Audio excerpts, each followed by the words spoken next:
J'ai reçu hier un message d'une femme médecin qui est venue nous filer un coup de main au centre de santé que j'ai fait construire dans le village d'Ambabagnas, à côté de la réserve de Vuillemane à Madagascar. Elle me parlait d'une jeune femme, ou d'une jeune fille, de 16 ans, qui a failli perdre la vie à cause d'une hémorragie grave qui faisait suite à une tentative d'avortement, on va dire, un peu bricolée.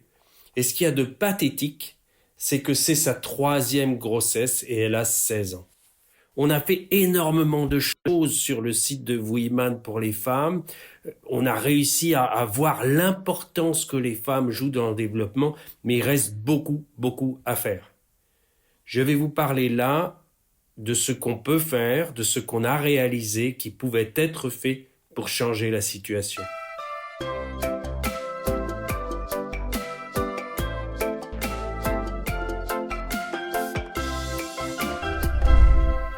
J'ai travaillé pour les Nations Unies à Madagascar. J'étais le plus jeune chef de projet des Nations Unies à 25 ans, autodidacte. Au tout début des années 90, j'avais donc l'esprit frais, disais-je, et je cherchais à trouver des solutions pour la protection de l'environnement. Pour la protection de l'environnement, dans un pays comme Madagascar, où 80% de la population rurale est actuellement sous le seuil de pauvreté, c'est impossible de parler de protection de l'environnement si on n'arrive pas à lui donner une valeur. Et paradoxalement, la valeur que j'ai vue la plus intéressante à donner aux communautés locales était ce que la FAO, donc l'Organisation des Nations Unies pour l'alimentation et l'agriculture, appelait des produits forestiers mineurs. Pourquoi les appelait-on mineurs ? Parce que ce n'était pas le bois. On travaillait à l'époque chez les forestiers sur l'exploitation forestière, donc faire des planches, faire du bois de construction principalement. Et ce qu'on appelait les produits forestiers mineurs étaient en fait ce qu'ils appelaient même les sous-produits forestiers, les graines, les feuilles, qui pouvaient parfois être utilisés chez les arbres. Mais en Afrique, ces produits forestiers mineurs sont extrêmement importants. 80% de la population africaine, se soigne encore avec des plantes médicinales. Et en Asie aussi, en Amérique du Sud aussi. C'est très important, donc c'est pas du tout des produits forestiers mineurs. On les a appelés des produits forestiers non ligneux, en opposition au bois qui est ligneux, mais aussi ça ne colle pas vraiment parce qu'il y a parfois des bouts d'écorce qui sont utilisés et qui ne sont pas des produits forestiers non ligneux. Bref, mais toujours est-il que ces produits forestiers dits mineurs à l'époque représentent un potentiel extrêmement important et en particulier pour les femmes. Parce qu'ils étaient mineurs, c'était des choses qui étaient plutôt laissées aux femmes. C'est les femmes qui vont ramasser les petits bois pour faire cuire à manger. Ce sont les femmes qui vont justement ramasser les graines des arbres, des choses qui ne sont pas très importantes au niveau du ménage a priori, puisque l'homme, lui, va se cantonner à retourner la terre, à choisir quelle culture on va faire dans les champs, et aussi à couper des arbres pour vendre des planches ou fabriquer les maisons. Et pourtant, quand les femmes ont des revenus elles-mêmes, ça change tout dans l'utilisation de l'argent qui rentre dans l'économie du ménage. Je vous passe les caricatures dans les pays non musulmans où les hommes qui gagnent de l'argent, la première chose qu'ils font, c'est d'aller au bistrot. Mais même dans des pays où on ne boit pas d'alcool spécifiquement, les hommes n'ont pas tendance à investir vraiment dans le développement de la famille. Quand les femmes, elles, reçoivent de l'argent, la première chose qu'elles font, c'est nourrir correctement leurs enfants, mais aussi les éduquer. Parce que l'éducation, elle a été traditionnellement laissée aux femmes.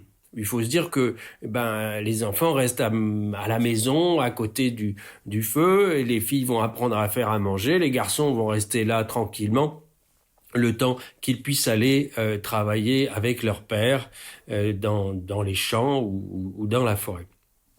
Et en fait, les femmes ont gardé ce rôle. Et je me souviens, un des produits clés sur lesquels on a travaillé, c'est le karité au Burkina Faso. C'est assez extraordinaire, puisque en fait, il s'agissait de ramasser des graines traditionnellement pour faire l'huile, pour manger. Donc vraiment un travail pour les femmes. C'est seulement, principalement dans les années 80, je crois, que le marché du karité s'est développé à l'international et que les femmes ont commencé à gagner de l'argent.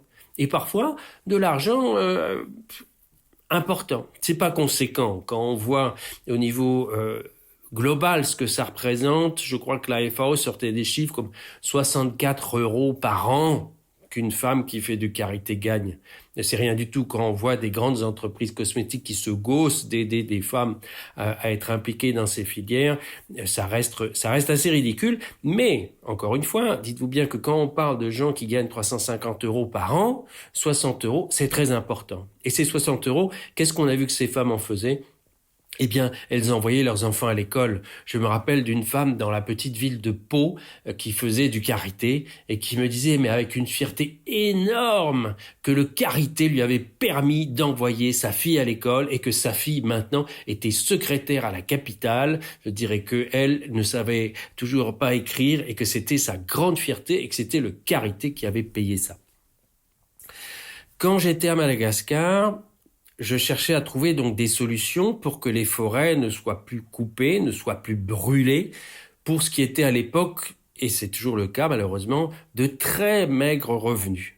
On brûle la forêt, en fait, globalement, juste pour avoir un peu de cendre, pour planter du riz, mais on fait 800 kilos de riz à l'hectare la première année, 400 la deuxième année, et après la terre a toute perdu sa fertilité, alors que ces forêts sont celles qui abritent des animaux magiques, les lémuriens, des caméléons, etc., mais aussi les plantes médicinales qui servent à soigner. Là-bas, à l'époque, c'était 100% des gens n'avaient pas accès à quoi que ce soit d'autre que les plantes médicinales. Donc, c'est totalement un non-sens.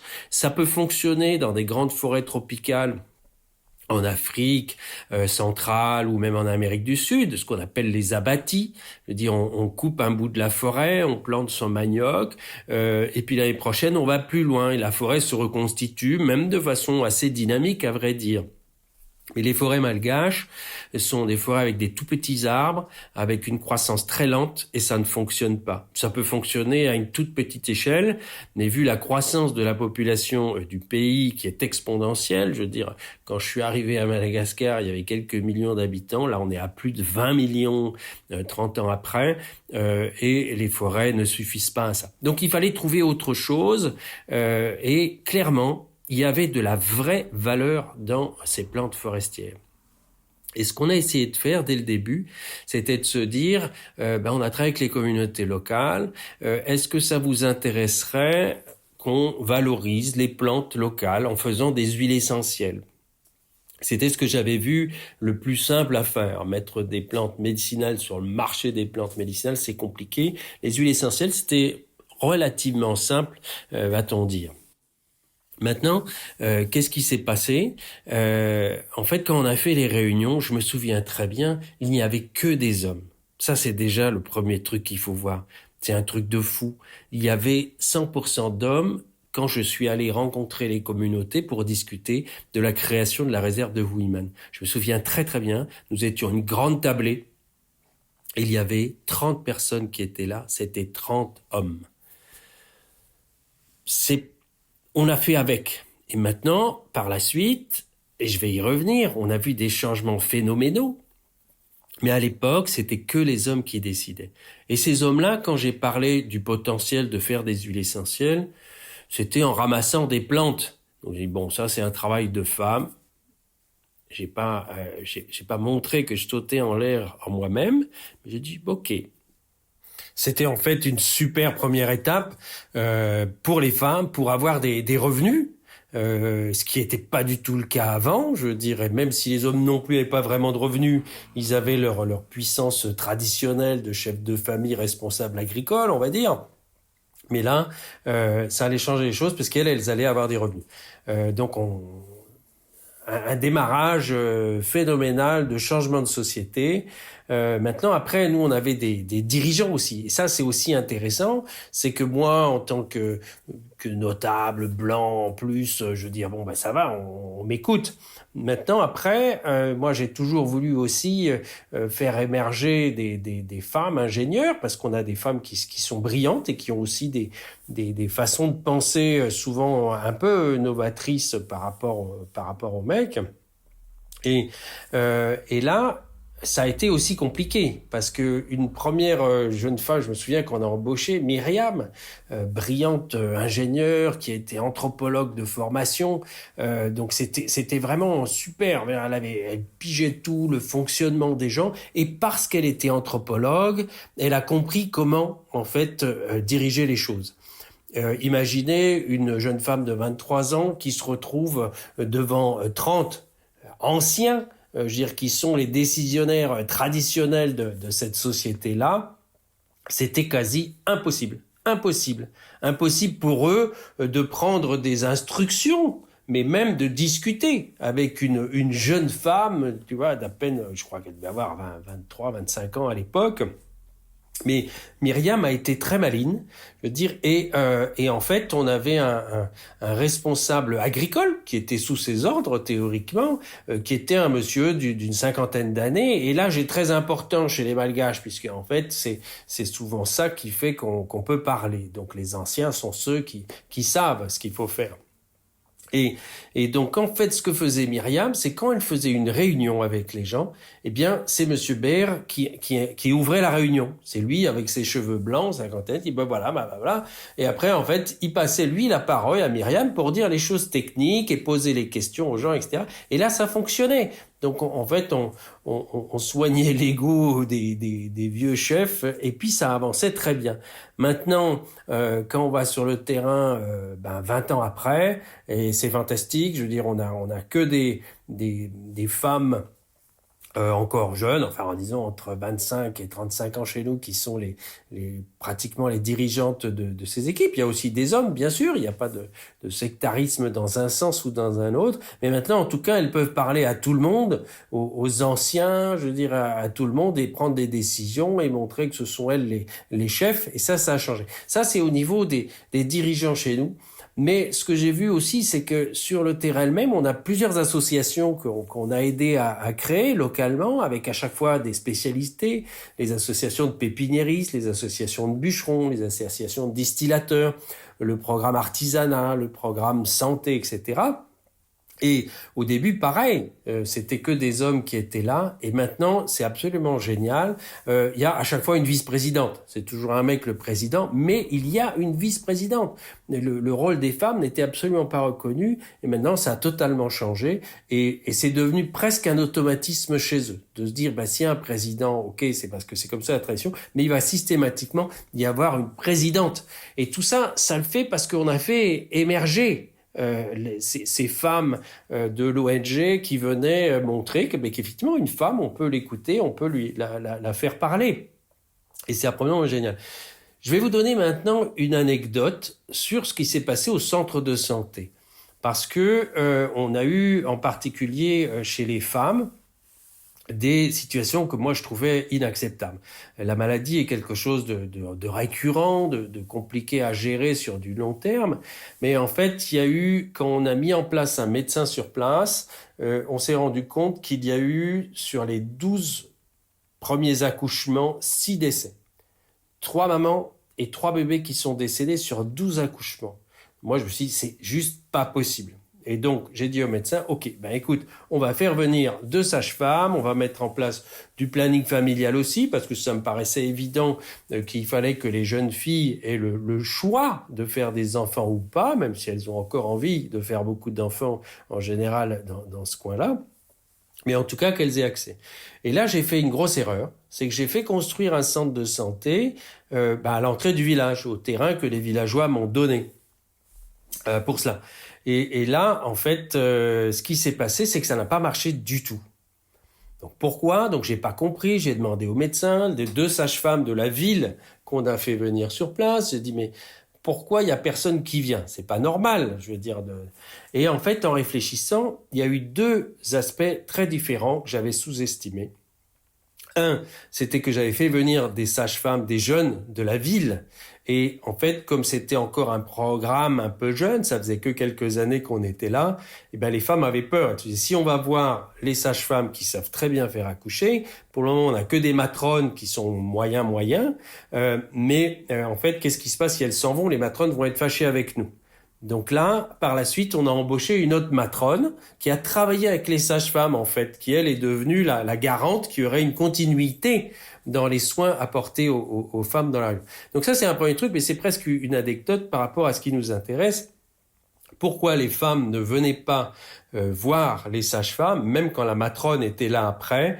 Eh ben, c'est parce qu'il fallait traverser le village. Et donc ça sous-entendait que tout le monde allait les voir. Et on était encore dans un système où la femme ne pouvait pas décider toute seule d'avoir accès au planning familial. Et donc les hommes allaient la voir. Et donc le mari de la femme qui allait avoir honte si sa femme allait au planning familial. Et donc ça n'a pas marché du tout, les femmes ne venaient pas. On a dû faire tout un autre système par la suite qui a été de faire un centre d'artisanat. Et l'artisanat, c'est comme les produits forestiers non ligneux dont je parlais au début, c'est-à-dire c'est quelque chose, c'est en fait un sous-boulot. Bien évidemment, c'est toujours les femmes qui font de l'artisanat. Donc les hommes n'avaient aucun problème à ce qu'on crée une maison des femmes. Donc on a construit une maison pour les femmes pour qu'elles puissent venir faire leur artisanat. Donc un truc où les femmes sont entre elles. Et en fait, là, c'était la chose maligne qu'on a fait, c'est qu'on a construit un nouveau centre de santé. C'est très basique, hein, c'est 3 pièces, etc. Mais à côté, en fait, de la maison des femmes où se faisait l'artisanat. Et ce qui a permis aux femmes qui venaient à l'artisanat de parler aux sages-femmes, aux médecins qui étaient là de temps en temps, et là d'avoir toutes les informations requises sur la santé féminine et sur le planning familial si elles avaient envie de le faire. Donc on a besoin parfois d'outils pour arriver à faire émerger cette force féminine qui est indispensable dans le développement. Et en fait, parfois, il faut réfléchir à comment on va contrecarrer en fait un machisme qui peut être nocif parfois et qui va aider et comment aider à faire émerger le pouvoir des femmes. Je travaillais à Madagascar avec les eaux et forêts, donc la direction des eaux et forêts, donc de Madagascar, puisque j'étais employé pour ça. Après mon poste des Nations Unies, où j'étais mis au service du gouvernement malgache, j'ai continué à garder des bons rapports avec les forestiers, même quand j'avais créé l'ONG L'Homme et l'Environnement, qui était indépendante. Et là aussi, il y a eu un directeur des eaux et forêts qui a fait quelque chose de fondamental. C'est que lui, il a eu la chance d'être nommé directeur, en fait, en toute fin de carrière. Et Jean-Baptiste, s'appelait-il, n'avait plus que 2 ans à faire, en fait, au poste de directeur des eaux et forêts, et après, il prenait sa retraite. Et c'était un forestier très bien, un mec très bien, et qui voyait aussi qu'un des problèmes majeurs des eaux et forêts à l'époque, c'était quand même, disons-le, un peu la corruption. Et ça bloquait tout, il s'était sclérosé, etc. Et Jean-Baptiste, comme il avait que 2 ans à faire, n'avait rien à perdre. Et qu'est-ce qu'il a fait? Il a mis 3 femmes au poste clé de la direction des eaux et forêts, ce qui a révolutionné tout le système, puisque tous les copinages entre mecs ont été brisés. Et moi, je me souviens, je venais, avant d'aller travailler, en fait, on passait une demi-heure avec ces 3 femmes à travailler souvent techniquement sur des sujets de législation internationale, de la CITES, je veux dire la Convention internationale sur le commerce des espèces menacées, pour lesquelles je les conseillais. Et ces femmes ont été fantastiques parce qu'elles ont pu restructurer. Et les hommes n'arrivaient pas à avoir le même copinage qu'ils avaient avec les anciens chefs de service. Et ça a permis vraiment de révolutionner le fonctionnement des eaux et forêts. Et puis d'arriver à mettre beaucoup plus d'efficacité, mine de rien, dans le fonctionnement des eaux et forêts. Voilà en gros quelques expériences pratiques de terrain. Maintenant, en général, on peut penser que les femmes ont peut-être une façon plus fondamentale de voir l'avenir parce qu'elles sont porteuses des enfants, qu'elles n'arrivent pas à s'en débarrasser comme certains hommes sont capables de le faire. Et donc, ça les oblige à réfléchir beaucoup plus sur du long terme. En tant que papa d'enfants magnifiques, je peux vous dire que des papas peuvent bien évidemment penser sur du long terme et penser à leurs enfants. Ça, il n'y a aucun doute là-dessus. Mais disons que à la base, c'est vrai que la logique est quand même qu'une femme soit plus responsable sur l'avenir. Et c'est regrettable qu'on n'en ait pas plus dans nos systèmes décisionnaires européens et américains. Et espérons que ça va changer dans l'avenir. En tout cas, merci et à bientôt.